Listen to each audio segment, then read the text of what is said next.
Hello everyone, my self Aman Kumar, first year MBBS student. आज का title देख के आपको पता चल ही गया होगा कि ये वीडियो ऑर्गेनिक केमिस्ट्री से रिलेटेड है। आप लोगों में से बहुत सारे लोगों ने कमेंट किया था कि ऑर्गेनिक केमिस्ट्री में प्रॉब्लम है, ऑर्गेनिक केमिस्ट्री को कहाँ से पढ़ें, कैसे पढ़ें। आज उसी के ऊपर ये वीडियो है जिसमें मैं सारा कुछ बताने वाला हूँ कि आपको क्या पढ़ना है, कहाँ से पढ़ना है, कितना पढ़ना है और प्रैक्टिस कहाँ से करना है। सारा कुछ आपका सारा डाउट क्लियर करने वाला हूँ, तो वीडियो को पूरा देखते रहिएगा। तो चलिए स्टार्ट करते हैं। सबसे पहले अपना सिलेबस देख लेते हैं कि नीट में कौन कौन सा चैप्टर्स आ रहे हैं और कौन सा हटा दिए गए हैं। तो अभी न्यू एनटीए के अकॉर्डिंग ये मात्र 7 चैप्टर है, जो मेजर 7 चैप्टर है जो कि इस बार सिलेबस में आ रहे हैं। पहला जीओसी के अंदर जनरल ऑर्गेनिक केमिस्ट्री में सारा कुछ इंक्लूड हो जाता है, जैसे कि आईयूपीएसी, नोमेनक्लेचर जो होता है, और आइसोमेरिज्म है, और अलग अलग जो इफेक्ट सब है, सारा कुछ इसी में आ जाता है। उसके बाद फिर hydrocarbon, haloalkane and haloarene, जिसको alkyl halide and aryl halide भी बोलते हैं, alcohol, phenol and ether, aldehyde, ketone and carboxylic acid, amines and biomolecules.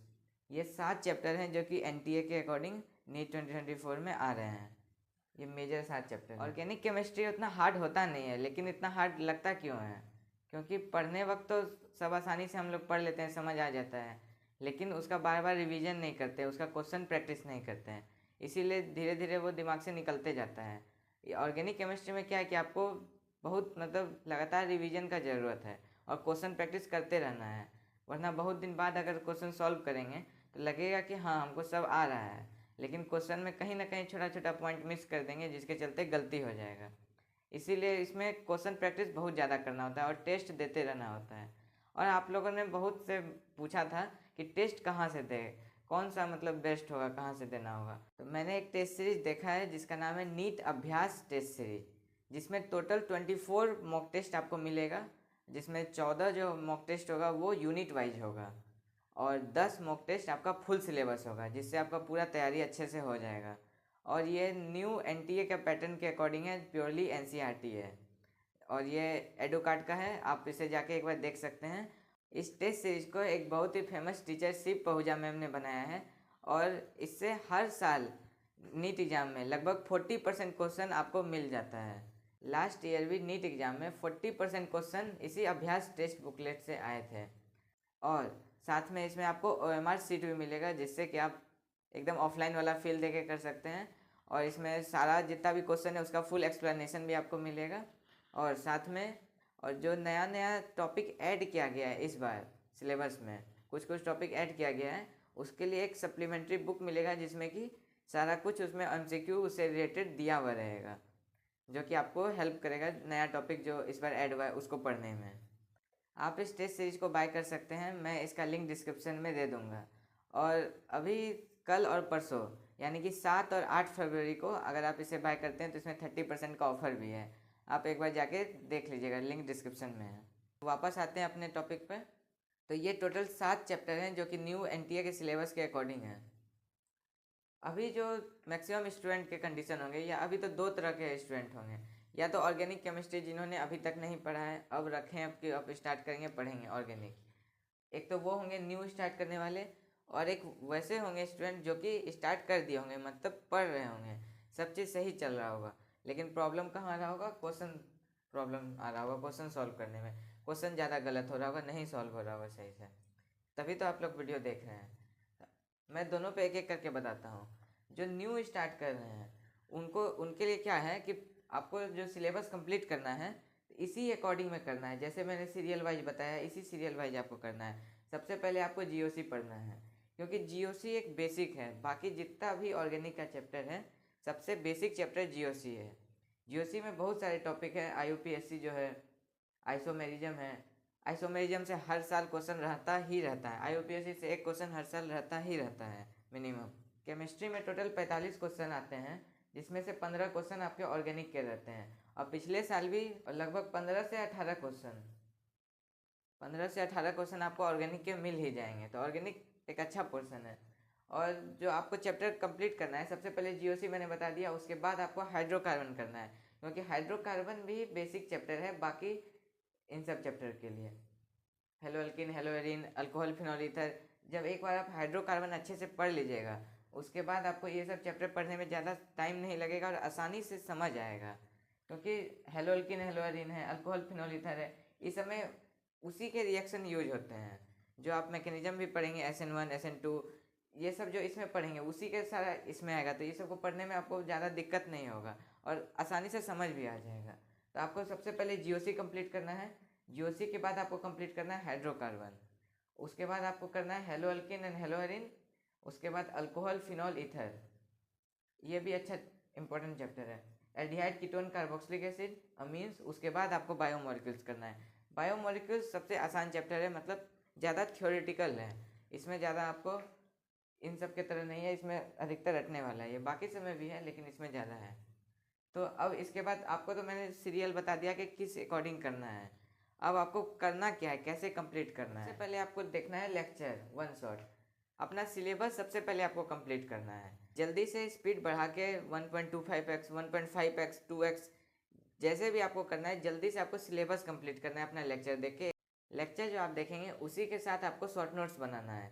अलग से ऐसा नहीं कि बंद करके एक पूरा पेज लिख रहे हैं, पूरा नोट्स बना रहे हैं, सारा क्वेश्चन इंक्लूड कर रहे हैं जो सर करा रहे हैं, तो नहीं, आपको शॉर्ट नोट्स में बनाना है। शॉर्ट नोट्स कैसे बनाना है, जैसे जो रिएजेंट है और जो उसका रिएक्शन है, उसका क्या फंक्शन है, एक साइड रिएजेंट एक साइड उसका फंक्शन, मतलब इस रिएजेंट को कौन सा रिएक्शन करवाता है, और नेम वाले रिएक्शन जो जो इम्पोर्टेंट है सबको आपको टेबल फॉर्म में लिखना है और उसी को आपको बार बार रिवाइज करना है। अब क्वेश्चन सब इंक्लूड नहीं करना है शॉर्ट नोट्स में, मैंने पहले भी बोला है। तो आपको लेक्चर देखना है वन शॉट, उसके बाद उसका शॉर्ट नोट्स बनाना है। और एनसीईआरटी मैं पढ़ने के लिए नहीं मतलब उतना बोलूँगा, लेकिन अगर टाइम है आपके पास तो आप ज़रूर पढ़ सकते हैं। लेकिन एनसीईआरटी में थोड़ा सिस्टमेटिक वे में नहीं दिया हुआ है, थोड़ा आगे पीछे दिया हुआ है, तो आपको थोड़ा प्रॉब्लम होगा पढ़ने में। तो आप एनसीईआरटी को उससे बस टॉपिक अपना देख सकते हैं कि क्या क्या टॉपिक है एनसीईआरटी में, और आपको वही टॉपिक पढ़ना है।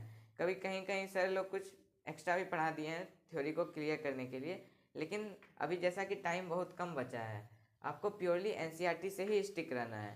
तो एनसीईआरटी आप सिर्फ टॉपिक के लिए देख सकते हैं कि कौन कौन सा टॉपिक है, और उसमें जो नेम रिएक्शन है उसको अच्छा से आपको हाईलाइट करके एक बार देख लेना है।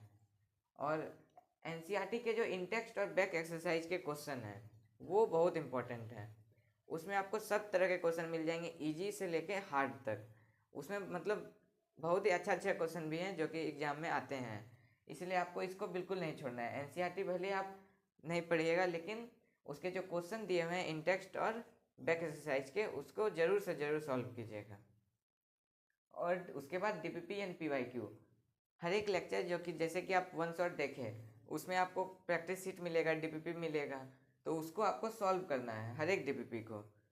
इसके बाद पीवाईक्यू बहुत ज़्यादा इंपॉर्टेंट है, ऑर्गेनिक में भी, सभी में इंपॉर्टेंट होता है। ऑर्गेनिक में भी आपको पीवाईक्यू को इग्नोर नहीं करना है, पीवाईक्यू को ज़रूर से ज़रूर करना है। और एक दो बार नहीं, 3 बार 4 बार जितना बार आप कर सकते हैं रिवीजन, पीवाईक्यू का भी रिवीजन करना है। इसके बाद मॉक टेस्ट आपको देना है ताकि आप इवेलुएट कर सकें कि आपने जो चैप्टर में पढ़ा है आप उसे अच्छे से मतलब अप्लाई कर पा रहे हैं या नहीं कर पा रहे हैं, आपका क्वेश्चन सॉल्व हो पा रहा है या नहीं हो पा रहा है। तो मॉक टेस्ट आपको देना है फाइनल, जो कि आपके चैप्टर का कंप्लीशन बताएगा कि आपने सही तरीके से कंप्लीट किया है नहीं, या बस लेक्चर देख के छोड़ दिया है। अब जो न्यू स्टार्ट वाले के लिए तो मैंने बता दिया कि आपको इन चैप्टर को इस अकॉर्डिंग में सीरियल में कंप्लीट करना है और इसके अकॉर्डिंग करना है।